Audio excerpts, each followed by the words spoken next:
बिस्मिल्लाहिर्रहमानिर्रहीम। व्यूअर्स, आज हम अपने सेकंड लेक्चर स्टार्ट कर रहे हैं स्टैटिस्टिक्स के हवाले से। और इसमें आज हमारी जो टर्म्स हमने एक्सप्लेन करनी है वो ये टॉपिक है, फंक्शंस क्या हैं स्टैट्स के, उसकी लिमिटेशंस क्या हैं, उसकी स्कोप क्या है, और उसके अलावा स्टैटिस्टिकल इंक्वायरी जो है ये क्या है। ये आज का हमारा लेक्चर होगा। तो ब्रीफली जैसे कि पॉइंट सामने लिखे हैं, बस इसको डिस्कस करना है। ये बेसिक थ्योरी है, इनके बारे में जनरल जो है वो आपको मालूम होना ज़रूरी है, ताकि अगर आपको कहीं प्रेजेंटेशन देनी पड़ती है किसी वाले से तो यही वाले पॉइंट्स हैं जो आपने इसको माइंड में रख के, और इसके ऊपर अगर वैसे टॉपिक प्रिपेयर किए जाएँ तो कलेक्शंस के ऊपर पूरे बहुत ज़्यादा बोला जा सकता है। लेकिन द थिंग इज़ दैट कि यहाँ पर हम लोगों ने सिर्फ इनको एक्सप्लेन करना है कि हैं क्या चीज़ें। तो फंक्शंस क्या हैं स्टैटिस्टिक्स के, यानी स्टैट्स क्या करती है। तो अगर आप देखें तो बिल्कुल आसान कर दिए गए हैं आपके लिए। वैसे बहुत मुख्तलिफ़ किस्म के इसके फंक्शंस हैं, लेकिन जैसे कि हम लोगों ने डेफिनेशंस में पढ़ा था पीछे कि ये क्या काम करती है। स्टैट कलेक्शन करती है, उसके प्रेजेंटेशन करती है, एनालिसिस करती है और इंटरप्रिटेशन। चूँकि डेफिनेशन में हमने ये है तो 4 पॉइंट्स हमारे यही क्लियर हो गए। इसलिए अगर क्वेश्चन आपको आता है कि फंक्शंस अगर स्टैटिस्टिक्स के हैं तो वो बिल्कुल सिंपल है, आप ये 4 ही बता सकते हैं, तो कोई नई चीज़ नहीं आएगी। तो following are the main function of the statistics. It helps in collecting data, जो कि पहला था collection. It helps in presenting data, जो कि presentation. It helps in analysing data, जो कि एनालिसिस है। और it helps in interpreting data, जो कि इंटरप्रिटेशन है रिजल्ट्स की। अब इनके ऊपर ये क्या है, कलेक्शन का मतलब होता है डेटा किसी सोर्स से आप ले रहे हो, कलेक्ट कर रहे हो, प्राइमरी या सेकेंडरी सोर्स से। प्रेजेंटेशन का मतलब होता है कि आपने डेटा को किसी ऐसी फॉर्म में लिखना है जो कि अंडरस्टैंडेबल होना चाहिए, आसानी से समझा जा सके। मतलब ये इसमें आप डेटा जो है उसकी तरतीब लगा सकते हैं, छोटे से बड़े की तरफ, बड़े से छोटे की तरफ। तो ये भी एक प्रेजेंटेशन है। प्रेजेंटेशन के ऊपर पूरा एक चैप्टर है जिसको हम लोगों ने नेक्स्ट इंशाल्लाह कर रहे हैं। उसके बाद जब डेटा प्रेजेंट होता है तो फिर उसका एनालिसिस किया जाता है, एनालाइज किया जाता है। एनालाइज मीन उसके ऊपर कोई टूल्स टेक्निक लगाई जाती है, कोई मीन, मीडियन, मॉड, और फिर उससे ऑब्वियसली कोई रिजल्ट आएगा। फिर उस रिजल्ट को हम इंटरप्रेट करेंगे कि अगर ये मीन इसका ये आया तो ये मीन क्या शो कर रहा है।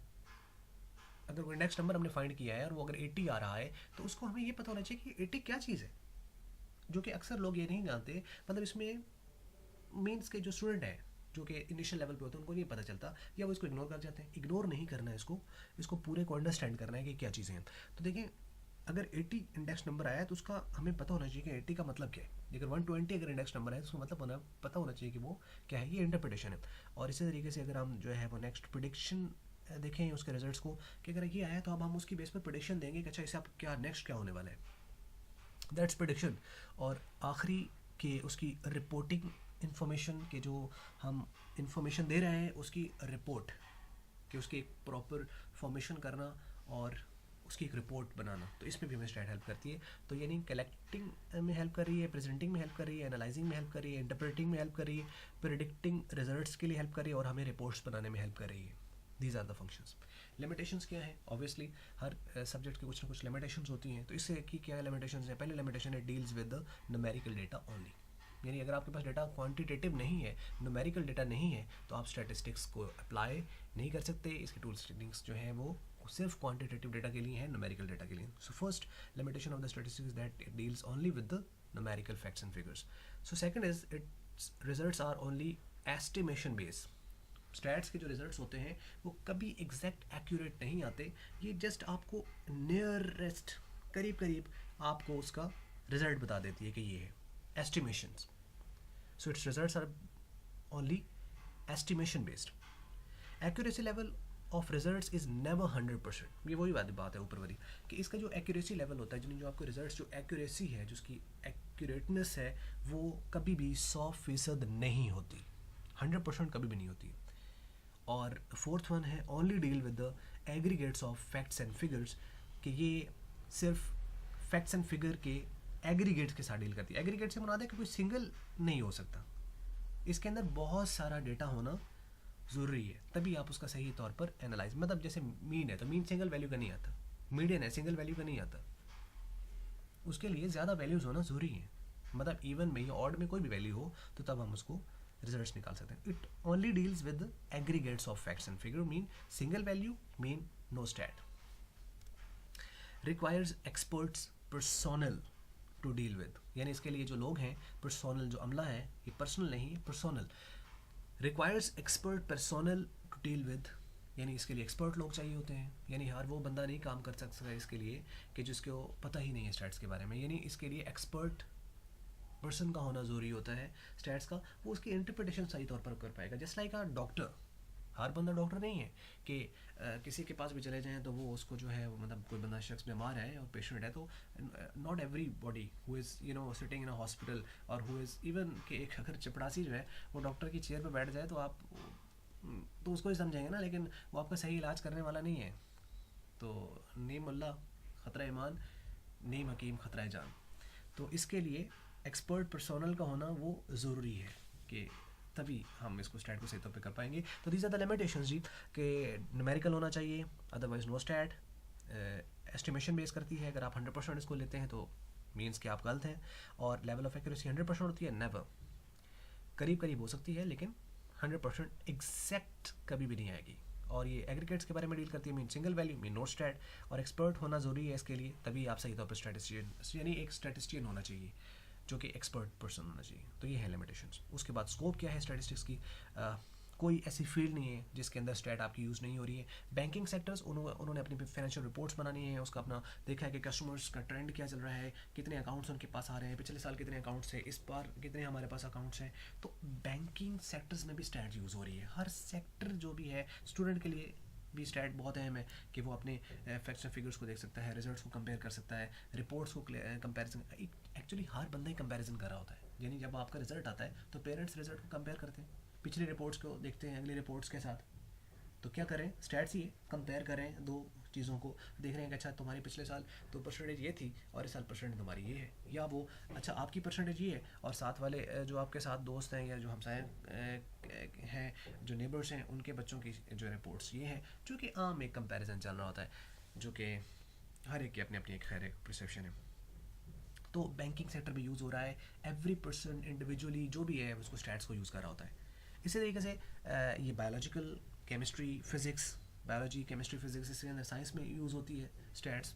वैल्यूज़ को लेने के लिए जो टेबल्स बनते हैं वो सारी स्टैट्स होती है। और कोई उनका वैल्यू कंप्यूट कर रहे होते हैं, फिर कोई यानी कोई रिजल्ट देते हैं, अच्छा हमारे पास ये वैल्यू है, इसका ये मतलब है। इस इवन जो मेडिकल रिपोर्ट्स आती हैं वो पूरी की पूरी स्टैट्स होती हैं। जैसे कि आप ब्लड सैंपल दे देते हैं तो क्या है, डेटा उन्होंने कलेक्ट किया, उसके बाद उसको फिर वो जो है वो प्रेजेंट करेंगे लेबॉर्ट्री के अंदर, वहाँ पे वो फिर उसका एनालिसिस होगा और फिर एक रिपोर्ट बन के सामने आ जाएगी। तो ये बायोलॉजिकल, केमिस्ट्री, फिजिक्स इनके अंदर भी यूज़ होती है। मैथमेटिक्स तो खैर मदर ऑफ ऑल साइंसेज है, इसके अंदर स्टैट्स का बहुत यूज़ है। और इवन स्टैट्स आई ही इमर्ज ही मैथ से हुई है। इवन बिजनेस के अंदर बहुत ज़्यादा है कि आप ट्रेंड देख रहे हैं कि आपके पास जो काम हो रहा है या जो बिजनेस आपने इस्टेब्लिश किया है उसके अंदर कितने न्यू लोग आ रहे हैं, कितने ऐड हो रहे हैं, आपकी सेल्स का ट्रेंड क्या चल रहा है, आपकी कॉस्ट का क्या ट्रेंड चल रहा है, आपके रेवेन्यूज़ किस तरफ चल रहे हैं, आपका ब्रेक इवन कहाँ पर आ रहा है।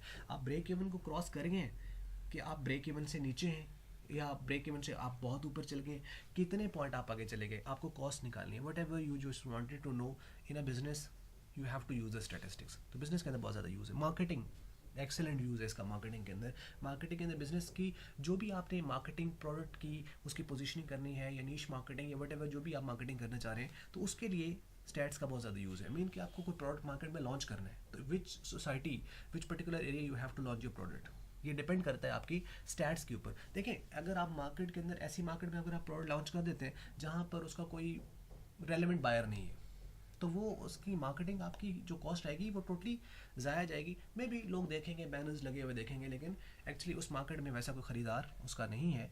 तो उसके लिए कोई स्ट्रेटजी आपको डिफरेंट करनी पड़ेगी। सबसे पहले आपके पास जो फैक्ट्स एंड फिगर आएंगे कि जी अगर आप एजुकेशन जो है वो प्रोवाइड करना चाहते हैं तो एजुकेशन किसी ऐसी सोसाइटी को आप प्रोवाइड करेंगे जहाँ पे लोग कुछ पढ़े लिखे हैं या पढ़ाई को पसंद करते हैं। अगर आप उसको करेंगे जो कि पढ़ाई के जो है वो लोग पसंद नहीं करते, तो मतलब जहाँ पर एजुकेशन लोग उसको पसंद नहीं करते, तो वहाँ तो ऑब्वियसली वो इसको जो है वो नहीं आने देंगे इस चीज़ को।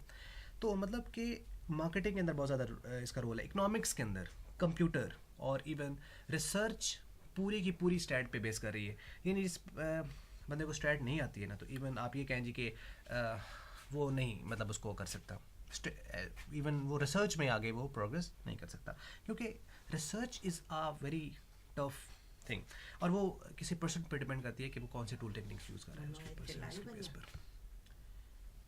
नेक्स्ट हमारे पास है जी टर्म जो है वो स्टैटिस्टिकल इंक्वायरी है। और इस स्टैटिस्टिकल इंक्वायरी के अंदर अगर आप देखें तो इंक्वायरी क्या होता है, यानी किसी चीज़ के बारे में इंक्वायर करना, पूछना, जैसे पुलिस इंक्वायरी, यू नो।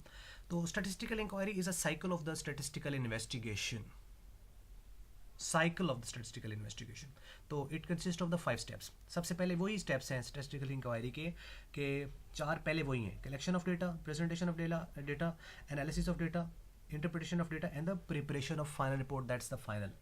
4 वही हैं, और रिपोर्ट बनाना, स्टैटिस्टिकल इंक्वायरी के अंदर एक रिपोर्ट बनानी होती है, वो ज़रूरी है इसके अंदर। एंड आफ्टर दैट सैम्पल और सर्वे और सेंसस, ये क्या है, ये दो उसकी टाइप्स हैं, 2 तरह के होते हैं, यानी स्टैटिस्टिकल इंक्वायरीज 2 तरह की होती है, या तो सेंसस होगा या सैम्पल सर्वे होगा। सेंसस क्या है, एक पूरा कंप्लीट स्टैटिस्टिकल इंक्वायरी होती है, कंप्लीट हर एक को देखा जाता है इसके अंदर, यानी कोशिश यही होती है कि कोई स्किप ना हो। बाकी मे भी, यानी 100% नहीं भी हो सकता वो, जैसे कि हमने पहले कहा कि स्टैटिस्टिक्स जो है एस्टिमेशन पे बेस कर रही है। तो सेंसस क्या होता है, अ कंप्लीट एनमरेशन, यानी कंप्लीट नंबरिंग ऑफ पॉपुलेशन और groups of observations called census. Population of a country, production of factory, traffic on motorway, it is also called complete survey, ये complete survey। और sample survey क्या होता है, survey in which the part of population is surveyed or studied is called sample survey, यानी इसके अंदर आप किसी specific को study कर रहे हो, वो है जिसके अंदर। वीडियो देखने का आपका शुक्रिया।